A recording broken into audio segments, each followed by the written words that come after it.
up, guys? Knockout on the Run, Week 12, Loaded. NFL, Sunday, football picks. We got this for you, and we're going to kick off this video first with an apology, I believe you said you owed Oh me. my God!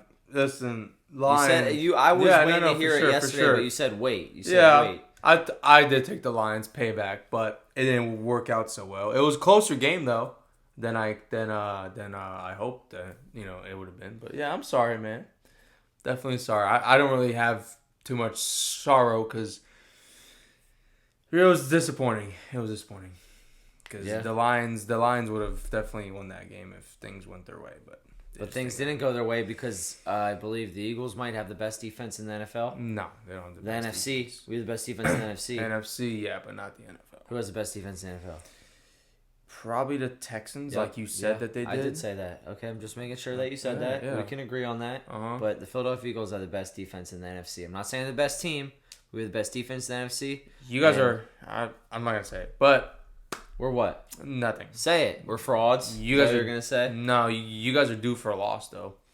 Okay, I'm cool with that. We just beat the Packers and the Lions. The last two games have been ugly. With the Packers offensively, and the Lions. offensively ugly. We had to solidify that we are the number one team in the NFC, and we made sure we did that. Home Alright, field just advantage. Don't lose to the Cowboys this Loading. week. Go on with your bold prediction. Aaron Jones anytime touchdown. He's playing his former team, the Green Bay Packers. He In hasn't. Lambeau, right? I think it's in Minnesota, but I'm not. Yeah, is it? No, in I believe Lambeau? it's in Lambeau. I don't remember, but anyway, he's gonna score either way. He hasn't scored since November 9th versus the Ravens and only has one touchdown all year, mainly due to his injuries. But as we know, it's playoff push time, especially for the Minnesota Vikings, sitting at 4-6, 3 games behind first, and 2 games off a wild card slot. Jones can give you a TD by receiving and a rushing threat. He is dynamic ally both. So a good old 201 here is he is a dominant player who is the focal point of the Vikings offense, receiving a high volume of touches and targets, and he has a history of scoring. His role is crucial for the Vikings offensive success, making him a high upside play even with his recent injuries. Jones is the primary running back now in Minnesota. After he came back off his injury, he took his spot right back from Jordan Mason. He did. I'm sorry about that, but He emphasized that because I have Jordan Mason in fantasy football. That's why he got real aggressive there when he said he took his spot right back. Go on. EJ was I also am making also an Aaron Jones fan. I just changed my dynasty name to Aaron Jones Faithful. But go on, because I've had him. EJ's also been really bragging about I got Jordan Mason and y'all said that was horrible. Blah blah blah blah. Yeah, blah. I was happy about that when he was the starting running back. Well, now he's the primary. Now he's the backup, and Aaron Jones out-touched him at a season-high 19 touches in Week 11 and a high snap share in the recent weeks. He also gets significant targets in the passing game, giving him multiple ways to get into the end zone. He averages an impressive 4.9 yards per carry. He's explosive. He looks explosive. Demonstrating his ability to break big plays and consistently move the ball. He has extra motivation to score in this game, being a former Packer, like I mentioned. I like the revenge game narrative here. The Packers have allowed 11 rushing touchdowns to the opposing running backs this season. This places them 6th in the league for most rushing touchdowns allowed, tied with the Seattle Seahawks. Jones is going to do a Lambeau leap. I like it. I like the revenge narrative. I remember when we were driving home last night from the Orlando Magic game. Me and Seb went to our for the 7th year in a row. Me and Seb went to an Orlando Magic game. Watched Steph Curry McFlurry. He lost. Take all that right. L, yo. But on the ride home, go Magic. By the way, go Magic. On the way home, I was like, "Oh, Aaron Jones anytime touchdown," and I was like, "Nah." But I like it. I definitely would have took it for myself. I like the revenge narrative. I want to see Aaron Jones have a Lambeau leap and get denied. I want to see if he gets embraced by the Cheeseheads or if he gets denied. But you are right. He is the number one running back, and he has been the focal point of the offense. Yes. He's been getting a lot of touches. Yeah. Like a whole bunch of I also just traded for Aaron Jones, so I'm kind of so before you even made this video, you were like, I need to trade for Aaron Jones. Because you were negotiating. He just accepted this trade for Aaron Jones right before we started filming this. Traded my boy A.J. Brown. AJ Brown has not. He's not doing well. Well, all right. So we're going to go to my bold prediction, and I'm also going to be going with a running back and be going with a touchdown. And it is going to be Jahmyr Gibbs anytime touchdown. Okay? So we're staying in the NFC North. We're just going to the rival, and we're going with the Lions, and we're going with Jahmyr Gibbs. Gibbs was held out of the end zone last week, so he will look to bounce back in this week's matchup, as he has had 4 touchdowns in the last 5 games. Damn. He's playing the Giants, who have also allowed 15 rushing touchdowns to running backs this season. Mind you, we've only been 12 weeks into the season, and the Giants have allowed 15 touchdowns to the running back position alone. That is the second most in the NFL. Okay? The Giants are ranked 30th in rushing yards allowed per game, allowing 149 yards per game. So the Giants allow 149 rushing yards per game to the running back position. To go along with this matchup against the Giants, Gibbs gets the volume as he has the 5th most red zone carries this year, with 38 rushing attempts when the Lions' offense is in scoring positions. So to go along with this cupcake matchup, Cupcake. it is a cupcake matchup. The Giants, the Lions are coming off a loss. Yeah. Okay, Jahmyr Gibbs is one of the primary targets in the end zone. Like I just said, he's 5th in red zone carries. And the Lions are a 10-point favorite at home. After what happened last week to my Eagles on defense, demolishing the Lions offense, the Lions are in a bounce back spot, and they will be using their star running back to get in the end zone. Give me a Jahmyr Gibbs anytime touchdown.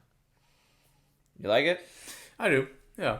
I think the Lions are going to go off this week for sure. So I would say Jahmyr Gibbs anytime touchdown. Yep. So pair Jahmyr Gibbs anytime touchdown and Aaron Jones anytime touchdown with my next bold prediction, Derrick Henry anytime touchdown. The king of the anytime touchdown prop. This one is always like minus 230 every week. We're just it doesn't always. We're just both going to manifest for the rest of the season, aren't for we? fantasy football. Yeah. Yes. I traded for Derrick Henry last week. Okay, I traded Breece Hall and Deebo Samuel for Derrick Henry, Marvin Harrison, and Trey Tucker. I won last week, and so did the person that I traded to. So there was no fleece going on for all the viewers that are in the fantasy football. What was your new name that you were coming up with? I was thinking about, because I traded Breece Hall, you got Breest, but we're not going to do that. Okay, we're not going to do that. Okay, we're sticking with the Wookiees, but there is going to be a brand change at some point. No, there's not. Either way, Derrick Henry, anytime touchdown. Derrick Henry is playing the Jets, who just let Travion Henderson score 3 touchdowns last Thursday night. This also came up in conversation in our ride home last night from Orlando. The rookie running back, baby. He's like, Travion Henderson did just score 3 touchdowns against them. I'm like, enough said, Seb. The rookie running back broke out. Now, Derrick Henry gets a crack at this Jets defense, who has allowed 10 rushing touchdowns in 11 games played this year. So that's almost a touchdown every single game. In addition to my point, Derrick Henry has had the most goal line rushing attempts by a running back, with 15 carries inside the 5-yard line this season. That's more than 1 carry a game. He's going to get this opportunity. He will be a part of a Ravens offense who will be in a positive game script. Just like my last prediction, I'm going with a star running back on a team that is a heavy home favorite versus a weak run defense. Yeah. The Ravens are favored by 13 points versus the Jets. All right? They're almost 2 touchdown favorites, and Derrick Henry is the star running back for that Ravens offense. I think he's going to get an opportunity. Henry ran a touchdown in last game and had 100 yards versus a tough Browns defense. Myles Garrett was going off in that game and had over 4 sacks. So it's not like the Ravens were just beating him up. He will get his 8th rushing touchdown of the season in this game. Aaron Jones, anytime touchdown. Jahmyr Gibbs, anytime touchdown. And Derrick Henry, anytime touchdown. That is the anytime touchdown lay for you, brought to you by Knockouts on the Run. Now, Seb, take us to your second bold prediction. The Dallas Cowboys. Let me stop. I was ready to punch you in the jaw. Let me stop trolling. Beat the Eagles. Let me stop trolling. I mean, it is in Dallas, so and the Eagles are due. But I'm not gonna get into all that. Drake May will have his first. I can't even talk seriously now. No, I promise I won't troll on the Eagles anymore, so I can't do that. But Good. Drake May, first 300-yard passing game this season. I went for this earlier this year, didn't convert. This is a more favorable matchup. The Bengals. I mean, did you see what I did there? I went for it and I didn't convert. Yes, like, I saw. I going for like a the punt. fourth down. Yes. Yeah. Okay. So this is a more favorable.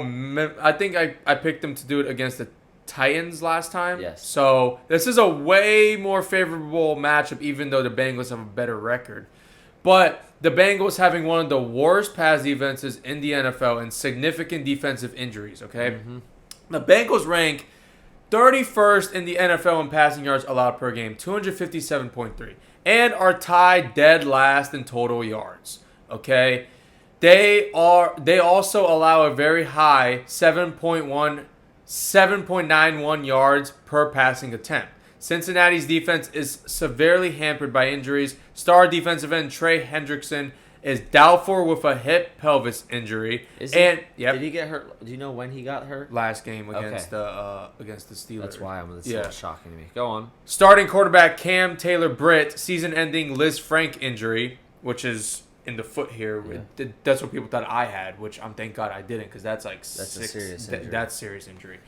They are both expected to be out, removing their best pass rusher and a key defensive all at back. May has been sacked a lot this year behind rookie Campbell, but this is going to help him get the protection that he's going to need to launch it out. I think May is going to go off. What does concern me here is we could also run the ball with two dynamic running backs. So I don't know if we're just going to run it or we're going to pass it out a couple times. I think that we're going to all pass it out. But Drake May is playing at an MVP level in the 2025 season, leading the NFL in passing yards at 2,836, completion percentage at 71.9%. His high level of play has been a key factor in the Patriots' success. The over-under for this game is set at 50.5 points. Yeah, I can see first career 300-yard game. This is the highest career, right? Yes. Okay. Well, he didn't have one last year. I think he did. I gotta double check that. No, he didn't, because the last time the Patriots have had a 300-yard passer was Mac Jones. Was it? Yeah, I heard that stat it was 2021. Okay. Mac Jones. Okay, so perfect. Thursday Night Football. Whoever was commentating dropped that stat. Go on. This is so the 50.5 points over under the highest on the Week 12 slate. Okay. Indicating that the odds makers and experts expect a high-scoring game and potentially a shootout. So when Vegas calls in for a shootout, you do a shootout, right? Even though the Patriots defense is legit, I see us struggling versus a shortened Bengals explosive offense. May has been consistently productive, averaging 257.8 passing yards over his last 5 games and not dipping below 222 yards in any stat since week 5 of this season. This consistent performance combined with the favorable matchup makes him a 300-yard game probable. May has effective weapons like Travion Henderson, who can catch the ball. Keyshawn Boutte, which is our long play guy. He's expected to be back. He's expected to return from injury. Okay. Who he could also stretch the field out. Stephon Diggs, Pop Douglas. Yep, dog. All long ball guys, and they're all going to create opportunities for big plays against a weak secondary, one of the weakest secondaries in the NFL. While May has... it's the weakest secondary in the NFL. I think maybe the Cowboys. Oh, be careful what you wish for. While May has not yet thrown for over 300 yards in an NFL game, this matchup against an injury-riddled Bengals defense presents his most favorable opportunity to date. All I gotta say is I benched Josh Allen for Drake May in my Dynasty League this week. You know what's funny? And Drake May is projected 6 more points than Josh Allen. What if Drake May has his worst game of his season against this defense, and we did all of this for that? Then it was our fault. That would be disappointing. And hopefully this video doesn't find him. But those are bold predictions for you. He's got Drake May, first career 300-yard game. Aaron Jones touchdown. Pair that with my Jahmyr Gibbs touchdown and Derrick Henry touchdown. Now we're going to move to this banger of a Sunday night football game. Oh, yeah. The Buccaneers go to LA and play I was about to say Detroit Lions, but they played the Los Angeles You got to Rams. get your geographic I was about to say figured Detroit out Lions here, because man. Matt Stafford. Go on though. Let's see what you're about to say. All right. Well, as you guys can tell, I got the Bucs shirt on because Tampa's winning this game. You're absolutely crazy. 31-24. Tampa's gonna win this game. Tampa's winning this game. I like the Bucs' offense ability to produce explosive you're not plays crazy. Go and on. score points, even when short-handed and their strong run game.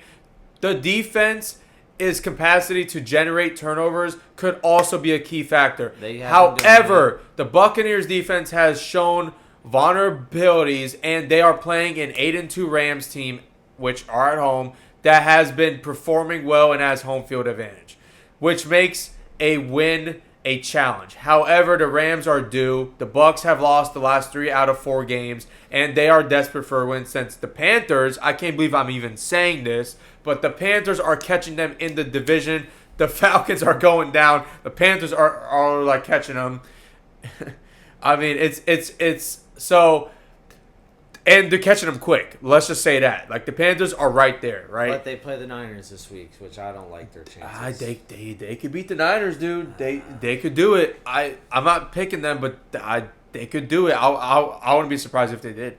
Okay. The Buccaneers had a season high 202 rushing yards in their last game, with Sean Tucker having a breakout performance. That's also why I traded Rachaad White Rams today. Are very good against the run.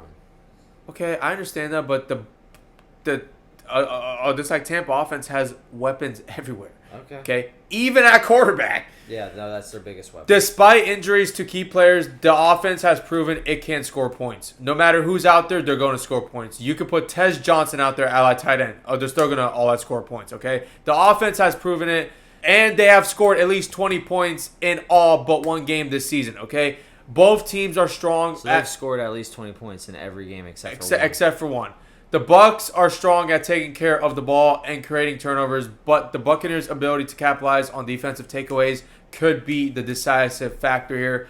Quarterback Baker Mayfield has kept the Buccaneers competitive, even with missing offensive weapons. On his back. He is. They are without Mike Evans, Chris Godwin, and Bucky Irving.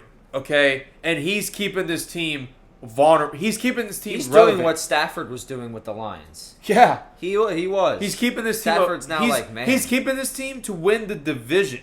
Like, I'm just saying, and to beat up a healthy Tampa team, they probably wouldn't have lost the game this year. Maybe to the Eagles and the Patriots. Yeah. But no, honestly, maybe 2 games at home. Honestly, they would have beat us if they were fully and I'm gonna be strictly honest about that. They would have beat us, okay? But even without their top offensive weapons, he's showing he can go blow for blow with the top opponents. I mean, he did it with the Eagles. He did it off the Patriots. He did it with everybody.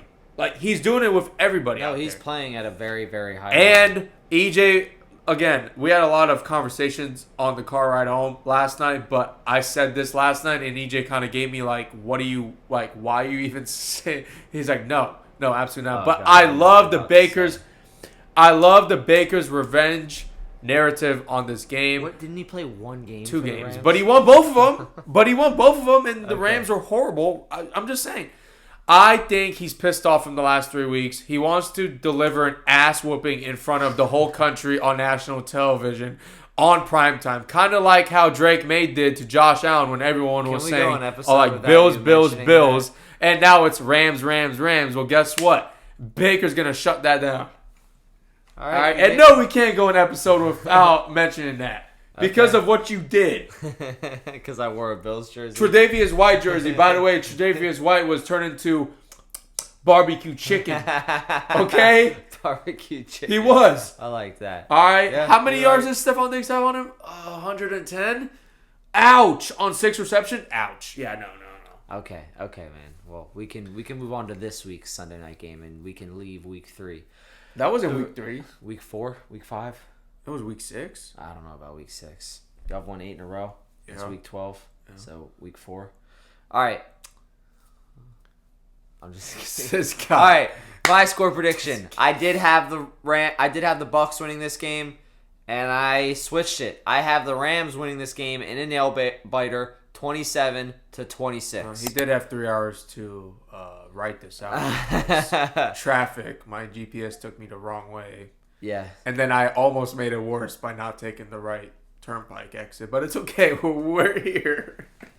At first, I had the Buccaneers winning this game because I thought Rams barely won last week versus the Seahawks, and they're on a 5-game winning streak, so they're due for a loss. While the Bucs are desperate, as they are currently on a 2-game losing streak. Then I thought about how the Rams are at home and how similar this situation is to the Broncos versus Chiefs last week. This is what made me change my pick, is how similar these situations are, okay? The Broncos barely beat the Raiders in the Thursday night game before they hosted the Chiefs, who were coming off a loss. The Chiefs were coming off a loss when the Broncos barely beat a divisional opponent. Just like how the Rams team barely beat the Seahawks, a divisional opponent, before they play the Buccaneers this week in LA at home. So it's very similar. And the Bucs are coming off back-to-back losses, just like the Chiefs were. So you make a great point, like the Buccaneers are hungry and the Rams barely won last week. The Rams are due for a loss. It's gonna be it's gonna be a shootout. So I'm expecting a very close game, and I think the Bucs keep it close. But last week the Buccaneers fizzled out in the fourth quarter and let the Bills pull away.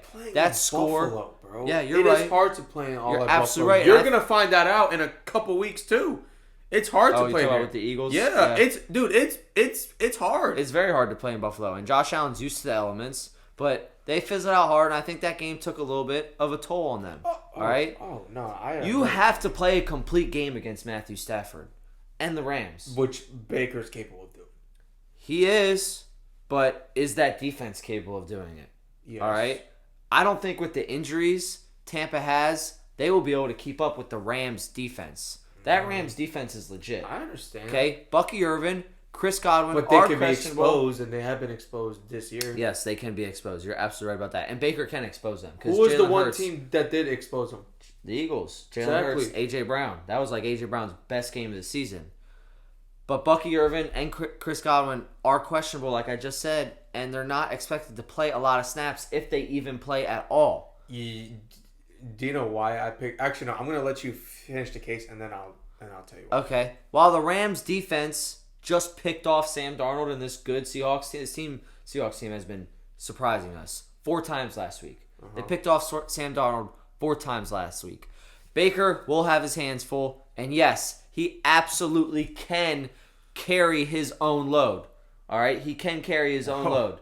Why you gotta have your brain? Why your brain gotta go there? Okay, he can do his work. All right, I just think it's asking too much when the opposing offense has Stafford, Devontae Adams, Puka, and Kyron Williams. The Rams are playing for the number 1 seed in the conference, while the Bucs are playing for the number 1 seed in their division that isn't very competitive. Bucs could still win the AFC or the NFC. Yeah, if they win this game and then win out, but that's very unlikely. They could still do it. I think it's like last game with the Broncos and the Chiefs. Like, I just think right now the Bucs are getting healthy at the right time. The Rams are better than the Bucs. No, trust me. Like I just said, I chose the Bucs at first, but now I got the Rams winning by 1 point. Okay. So I would choose Buccaneers spread if I was anybody. But I think this game's going to be amazing. I think it's going to be a very entertaining game. Yeah, I'm staying up for this game. I'm a huge Stafford fan, and I'm becoming a Baker fan. These are 2 gunslinger quarterbacks. I want to watch the duel. Golfgate Food and Beer, we're there. You heard it there first. All right, so let's hear what you had to say. So remember how Mike Evans was at the game last night? Yeah. And we beat a Bay Area team. Yeah. Oh, Mike Evans, Tampa Bay, Orlando Magic. Oh my gosh. Golden State Warriors, LA Rams, same area. I'm just saying. I think I'm manifesting this because it was a clear sign for me when they showed Mike Evans. Here's a picture of that. All by the way, but when they showed Mike Evans on the jumbotron, I was like, yeah, Tampa's gonna win on Sunday Night Football, bro. There's no I'm like, this is a clear sign for me. Like, my team is up. We are whooping ass, and Mike Evans is here. You're like, a Florida team is beating a West Coast team. So the Buccaneers A California are going to team. Yeah, oh yeah, you're right about that. A California team. That's what I mean. So then another Florida football team is going to beat a California football team. Yeah. Okay. So I was like, I like. I'm not BSing. I'm telling you, as soon as they showed Mike Evans on there, I'm like, there's my Sunday night pick. I'm taking the Tampa Bay Bucks. I'm serious. I'm not kidding. Seb had an epiphany. That is even why Mike Evans on the jumbotron. I chose Drake May as my bold prediction this week, and I still wore a Tampa shirt because something was telling me like, it's Tampa's week, man. It's Tampa's week. So we can't go 4-0 this week. I mean, we can't go 5-0 this week, but we can go 3-0 on or 4-0 on our bold player predictions. props. But we don't agree on Sunday night, which I'm cool with. I don't mind going into Sunday night disagreeing. I ain't manifesting a Tampa win. I'm just saying. I'm not like I have a feeling that Tampa is going to shock the world like we've seen happen on Sunday night this year many times. Well, they're going to shock the world. I've been doing all right on Sunday Night Football. Once again, last week I only got one pick right, and that was my Philadelphia Eagles winning. So I'm okay with sacrificing the picks being wrong. Got the Jahmyr Gibbs pick right. I'm choosing the Philadelphia Eagles. Well, we went 2-3. Is that what we did? Yeah. Okay, so we went 2-3. So that's not bad. No, it's not Thanks bad at all. I'm glad that I got, but it's okay. I'm glad that I got the Philadelphia Eagles win, and I'm glad that we are number 1 seed in the NFC. I'll sacrifice that. I'll sacrifice my picks being wrong for an Eagles win. You got anything else to say before I close this 1 hour style? 2 words. Go Birds! Tampa Bay!